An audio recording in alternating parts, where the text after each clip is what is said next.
더불어민주당 우원식 원내대표 전화 연결됐습니다. 안녕하세요, 대표님. 네, 안녕하세요. 우원식입니다. 네.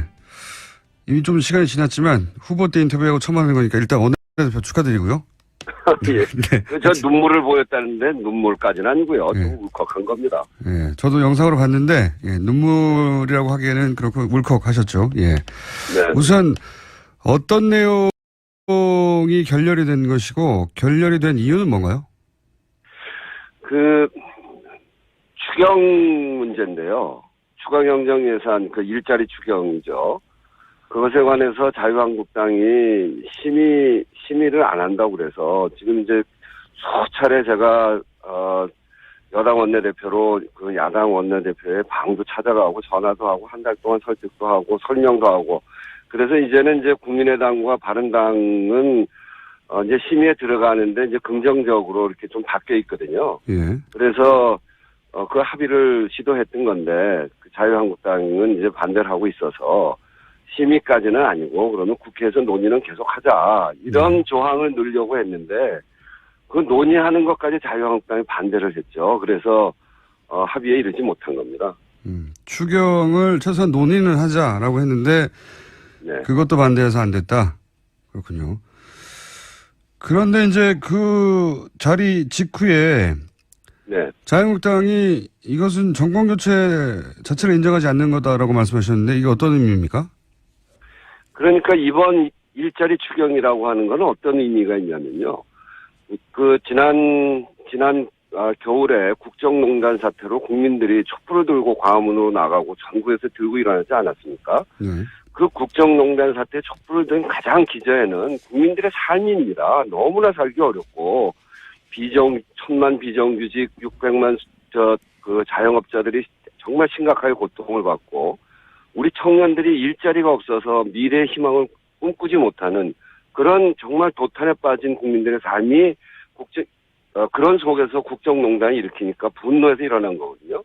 그리고 새로운 대통령이 뽑히지 않았습니까? 그 새로운 대통령은 바로 그 문제, 국민들의 삶의 문제를 개선하겠다고 민생과 일자리를 만들기 위한 그 일로 첫 번째 사업을 이 추경으로 내놓은 겁니다.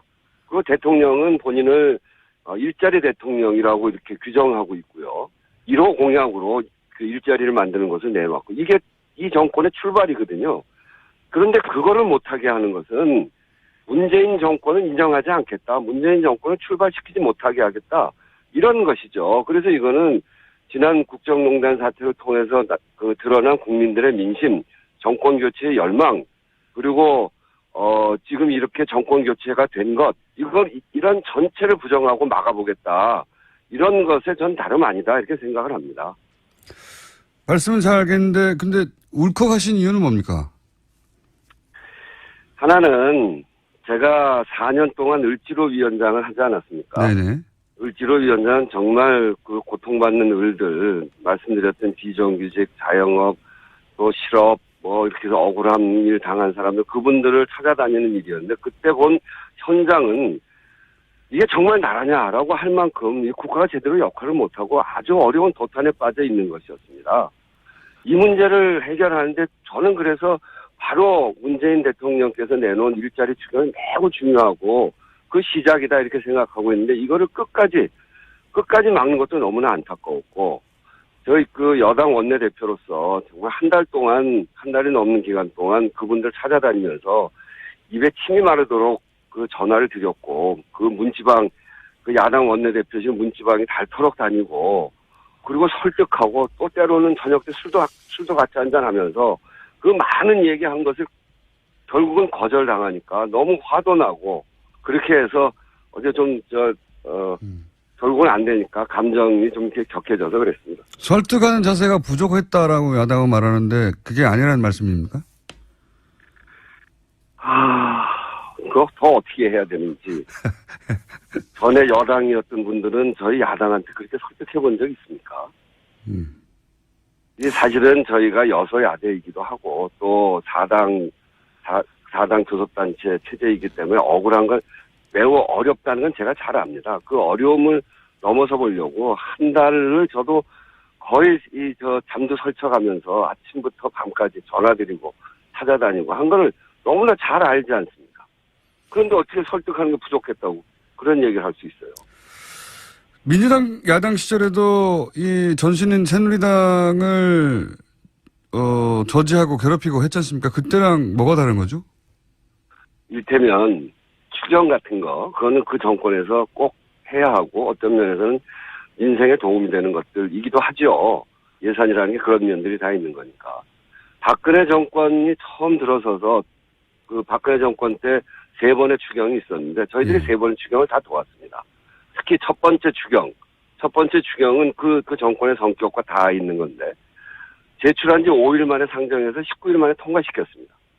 지금 우리가 내놓은 추경은 지금 추경 내놓은 지가 17일 됐고요. 정부조직법 내놓은 지가 15일 됐습니다. 박근혜 정부 때 정부조직법도 저희가 6일 만에 상정해서 토론했습니다. 완전히 다른 거 아닙니까? 저희는 안 되는 일은 안 된다. 필요한 일은 한다. 이렇게 하면서 했습니다. 그런데 지금은 자유한국당은 모든 것을 안 된다. 이렇게 하는 거기 때문에 그거는 완전히 다르죠. 자유한국당이 그러면 왜 그런다고 보시는 겁니까? 그러니까 이 정권 인정하기 싫은 거 아니겠습니까? 그 최근에 그 전당대회 과정에서 여러 사람들이 하는 말씀이나 또 자유한국당의 서울시당 위원장이라는 분이 막말을 하고 대통령에게 욕하고 이런 거를 보면 이 정권 인정하기 싫은 거죠. 정권 교체 받아들이기 어려운 겁니다. 그중에서 수단을 갖고 있는 데가 국회군요. 국회는 아직 정권 교체가 안 돼 있습니다. 운영위원장도 자유한국당 원내대표가 운영위원장 하는데 운영위원장은 국회 협치의 상징이고 국회 운영 전반을 책임있고 안정적으로 끌어가야 되기 때문에 여당의 원내대표가 하는 게 그동안 국회의 관례고 아주 지금까지 그렇게 운영이 됐습니다. 네. 그거 안 내놓겠다는 거 아닙니까? 국회 선진화법 때문에 자유한국당이 막을 수 있으면 막을 수 있게 되기 때문에 그거 가지고 딱 틀어지고 아무것도 안 하겠다. 그렇게 돼 있는 거죠. 그래서 국회는 아직 정권 교체가 안 돼 있는 것을 틈을 타서 이 정부 전체를 틀어 막아보겠다 하는 생각인 것 같아요. 그 이어서 국민의당에 대해서는 섭섭하다라고 말씀하셨는데 구체적으로 국민의당 어떤 부분에 대해서 섭섭함을 토로하신 겁니까? 국민의당은 최근에는 이제 추경에는 참여하겠다 이렇게 생각을 바꾸셨어요. 그건 매우 환영할 만한 일인데 사실은 어제 추경 논의를 계속한다. 이게 이제 이 합의를 성사시키느냐 못 시키느냐 하는 쟁점까지 올라왔습니다. 그런 논쟁이 있었고 국민의당도 이제 추경 심의에 참여하겠다고 하면 그런 거 옆에서 좀 도와줘야 되는 거 아닙니까? 이 추경 논의를 왜 국회에서 못하냐? 이거는 자유한국당이 좀 양보해라. 이렇게 해서 좀 도와주면 좋을 텐데 그렇게 하지 않아서 내가 섭섭하다고 그랬는데요. 앞으로 또 국민의당, 바른정당과 같이 함께 해야 되기 때문에 이제 섭섭하다는 마음은 없애겠습니다. 국민의당 김동철 원내대표와는 오랜 시간 잘 알고 지내시던 사이 아닌가요? 네, 옛날에 한 25년 전쯤에 서울 노원구에서 바로 옆 지역에 서울시의원을 같이 나가서요. 같은 당으로. 그때부터 이렇게 가족 간에도 잘 알고 오랫동안 서로 교류했던 사이죠. 그렇게 오랫동안 가까운 사이시면 물론 이제 사적 관계 넘어서는 정당의 원내대표니까 어쩔 수 없는 부분이 있긴 하지만 이렇게 막힐 때는 허심탄회하게 얘기해서 돌파하고도 만들고 그러는 게 여의도인데 그런 시도는 안 해보셨습니까? 아니 여러 차례 했죠. 찾아가서 이야기도 하고 제가 형님 이렇게 부르니까요. 그렇게 하고 이야기하는데 이제 어제는 그래서 제가 좀 섭섭했고요. 또 그렇게 해야죠. 네.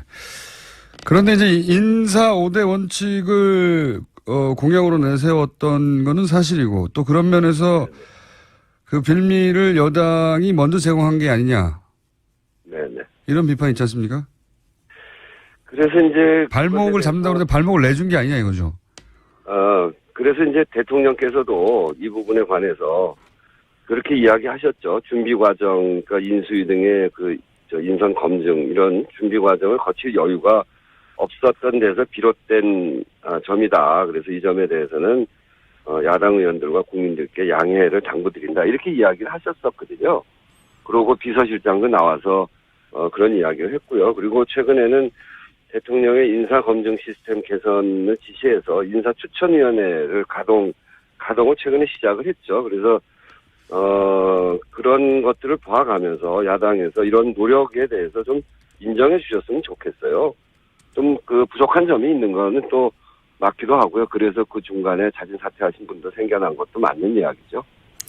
이 운영위원회를 이제 좀 전에 말씀하셨듯이 운영위원장을 네. 자유한국당이 지고 있기 때문에 자유한국당이 운영위를 소집하기도 하고 말씀하셨다시피 그동안은 관례적으로 여당이 해야 하는데 만약에 자유한국당이 이 운영위원장을 내놓지 않으면 강제로 가져올 방법은 없는 거 아닙니까?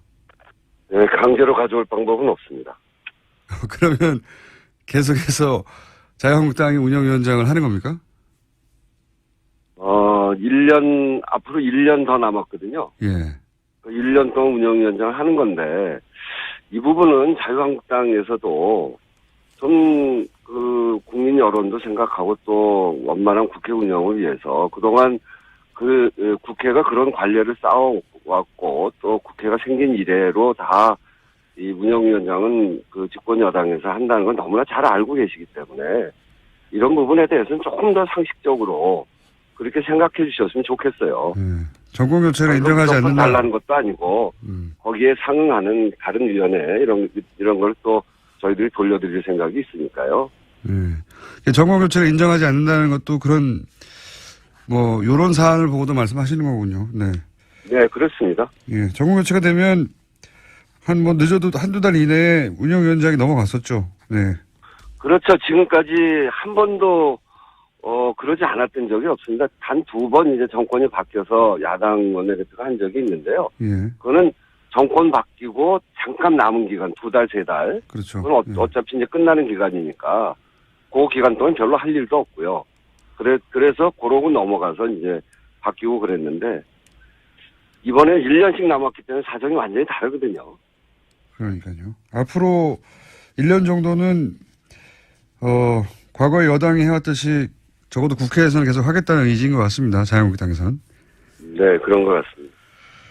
자, 남은 후보들, 네. 남은 인사청문회도 만만치 않을 것 같은데요. 네. 민주당의 이 남은 후보들에 대한 청문회 전략은 있습니까? 저희는 기본적으로 국민의 민심에 반하는 그런 후보가 있다면 그 여당이 그 부분에 대해서도 전혀 눈 감아줄 생각은 없습니다. 근데 이제 다만 그럴듯한 의혹을 잔뜩 늘어놓고 봐라 이래서 문제가 많은 사람이다.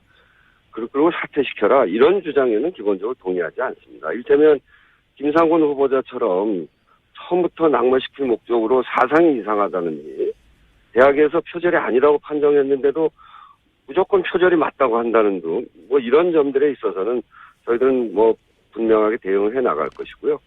청문 과정을 통해서 진실을 잘 살펴서 저희들도 판단해 나갈 생각입니다. 알겠습니다. 한 가지만 더 여쭤보겠습니다. 최근에 논란이 되고 있어서 안경환 전 내정자죠 이제는. 근데 이 판결문을 입수하는 과정에 대해서 논란이 많습니다. 네네. 이 해당 판결문 입수 과정에 대한 문제 제기가 여러 차례 있었는데 민주당이 이 문제를 앞으로 어떻게 다룰 예정인죠?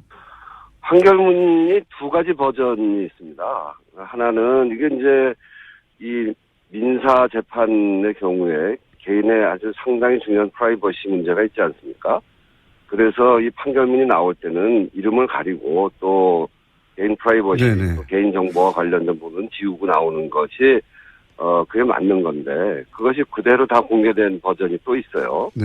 그래서 이 문제가 있다고 하는 것이고 그런 점들에 대해서 저희가 내부적으로는 여러 가지 형태로 지금 조사도 하고 있고 또 살펴보고 있다고 말씀드리겠습니다. 공식적인 문제 제기를 당 차원에서 할 수도 있습니까? 조사를 해서 문제가 드러나면 그렇게 할 수 있죠. 오늘 말씀 여기까지 듣겠고요. 저희 스튜디오에 한번 나와주십시오. 오늘 말씀 감사합니다. 네, 그러겠습니다. 네, 지금까지 더불어민주당 우원식 원내대표였습니다. 있거든요. 예. 그래서 그 합의를 시도했던 건데 자유한국당은 이제 반대를 하고 있어서 심의까지는 아니고 그러면 국회에서 논의는 계속하자 이런 조항을 넣으려고 했는데 그 논의하는 것까지 자유한국당이 반대를 했죠. 그래서 합의에 이르지 못한 겁니다. 추경을 최소한 논의는 하자라고 했는데 네. 그것도 반대해서 안 됐다. 그렇군요. 그런데 이제 그 자리 직후에 네. 자유한국당이 이것은 정권 교체 자체를 인정하지 않는 거다라고 말씀하셨는데 이게 어떤 의미입니까? 그러니까 이번 일자리 추경이라고 하는 건 어떤 의미가 있냐면요. 그 지난 겨울에 국정농단 사태로 국민들이 촛불을 들고 광화문으로 나가고 전국에서 들고 일어나지 않았습니까? 네. 그 국정농단 사태 촛불을 든 가장 기저에는 국민들의 삶입니다. 너무나 살기 어렵고 더불어민주당 우원식 원내대표 전화 연결됐습니다. 안녕하세요, 대표님. 네, 안녕하세요. 우원식입니다. 네. 이미 좀 시간이 지났지만 후보 때 인터뷰하고 처음 하는 거니까 일단 원내대표 축하드리고요. 예. 네. 저 눈물을 보였다는데 눈물까지는 아니고요. 네. 좀 울컥한 겁니다. 예, 저도 영상으로 봤는데 눈물이라고 하기에는 그렇고 울컥하셨죠. 예. 네. 우선 어떤 내용이 결렬이 된 것이고 결렬이 된 이유는 뭔가요? 그 추경 문제인데요. 추가경정 예산 그 일자리 추경이죠. 그것에 관해서 자유한국당이 심의를 안 한다고 그래서 지금 이제 수차례 제가 여당 원내대표로 그 야당 원내대표의 방도 찾아가고 전화도 하고 한 달 동안 설득도 하고 설명도 하고 그래서 이제는 이제 국민의당과 바른당은 이제 심의에 들어가는데 이제 긍정적으로 이렇게 좀 바뀌어 있고 지금 이렇게 정권 교체가 된 것 이런 전체를 부정하고 막아보겠다. 이런 것에 전 다름 아니다 이렇게 생각을 합니다. 말씀은 잘 알겠는데 근데 울컥하신 이유는 뭡니까? 하나는 제가 4년 동안 을지로위원장을 하지 않았습니까? 네네.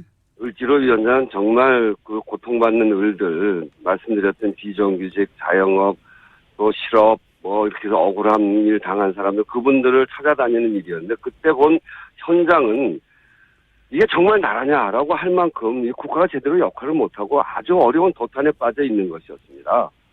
이 문제를 해결하는데 저는 그래서 바로 문재인 대통령께서 내놓은 일자리 추경이 매우 중요하고 그 시작이다 이렇게 생각하고 있는데 이거를 끝까지 막는 것도 너무나 안타까웠고 저희 그 여당 원내대표로서 정말 한 달이 넘는 기간 동안 그분들 찾아다니면서 입에 침이 마르도록 그 전화를 드렸고 그 문지방 그 야당 원내대표실 문지방이 닳도록 다니고 그리고 설득하고 또 때로는 저녁 때 술도 같이 한잔하면서 그 많은 얘기한 것을 결국은 거절당하니까 너무 화도 나고 그렇게 해서 어제 결국은 안 되니까 감정이 좀 이렇게 격해져서 그랬습니다. 설득하는 자세가 부족했다라고 야당은 말하는데 그게 아니라는 말씀입니까? 그거 더 어떻게 해야 되는지. 전에 여당이었던 분들은 저희 야당한테 그렇게 설득해 본 적 있습니까? 이게 사실은 저희가 여소야대이기도 하고 또 4당 교섭단체 체제이기 때문에 억울한 건 매우 어렵다는 건 제가 잘 압니다. 그 어려움을 넘어서 보려고 한 달을 저도 거의 잠도 설쳐가면서 아침부터 밤까지 전화드리고 찾아다니고 한 거를 너무나 잘 알던 비정규직 600만 그 자영업자들이 정말 심각하게 고통을 받고 우리 청년들이 일자리가 없어서 미래의 희망을 꿈꾸지 못하는 그런 정말 도탄에 빠진 국민들의 삶이 그런 속에서 국정농단이 일으키니까 분노해서 일어난 거거든요. 그리고 새로운 대통령이 뽑히지 않았습니까? 그 새로운 대통령은 바로 그 문제, 국민들의 삶의 문제를 개선하겠다고 민생과 일자리를 만들기 위한 그 일로 첫 번째 사업을 이 추경으로 내놓은 겁니다. 그 대통령은 본인을 일자리 대통령이라고 이렇게 규정하고 있고요. 1호 공약으로 그 일자리를 만드는 것을 내놓았고 이게 이 정권의 출발이거든요. 그런데 그거를 못하게 하는 것은 문재인 정권은 인정하지 않겠다. 문재인 정권을 출발시키지 못하게 하겠다. 이런 것이죠. 그래서 이거는 지난 국정농단 사태를 통해서 드러난 국민들의 민심, 정권 교체의 열망, 그리고